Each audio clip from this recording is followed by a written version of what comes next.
दोस्तों, भगवान ने गधे को जब बनाया तो उससे बोला गया सुबह से शाम तक तुम्हें निरंतर परिश्रम करना पड़ेगा। पूरा जीवन पीठ पर तुम्हें बोझा ढोना पड़ेगा। वो खाने में सिर्फ घास फूस तथा रूखा सूखा ही मिलेगा और तुम होगे बुद्धिहीन और तुम्हारी आयु होगी 50 साल। गधे ने हाथ जोड़कर भगवान से कहा, मैं इतना साल नहीं बचना चाहता, मुझे 20 साल की आयु दी जाए। भगवान ने उसे वही मंजूर किया। कुत्ते को जब बनाया गया तो उससे बोला गया, तुम होगे मनुष्य का सबसे वफादार और सबसे करीबी मित्र और तुम्हारी आयु होगी 30 साल। कुत्ते ने भगवान से कहा, हे प्रभु, मुझे 30 साल की आयु नहीं चाहिए, मुझे 15 साल की आयु दी जाए। भगवान ने उसे वही मंजूर किया। उसके बाद आई बंदर की पारी। बंदर को बोला गया, तुम सिर्फ पेड़ के इस डाल से उस डाल कूद फांद करते रहोगे और बहुत सारा करतब दिखाकर लोगों को आनंदित करोगे। तुम्हारी उम्र होगी 20 साल। बंदर बोला, मैं 20 साल नहीं बचना चाहता, मुझे सिर्फ 10 साल ही दिया जाए। उसे वही मंजूर किया गया। अब आई पुरुष मनुष्य की पारी। मनुष्य को बोला गया, तुम होगे प्राणियों में सबसे चतुर तथा बुद्धिमान प्राणी और इसलिए तुम्हें सभी प्राणियों से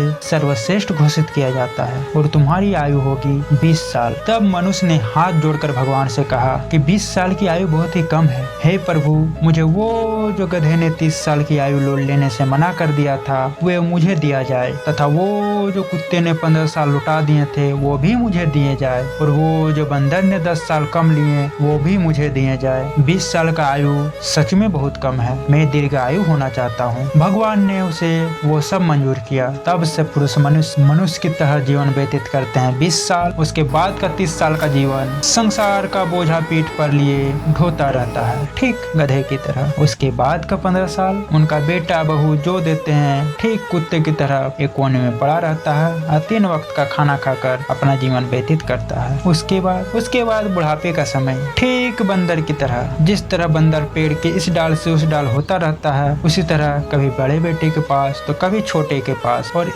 तरह तरह के करतब दिखाकर अपने नाती नातनी को खुशियां देने की कोशिश करता रहता है। दोस्तों, यही है हमारा मनुष्य जीवन।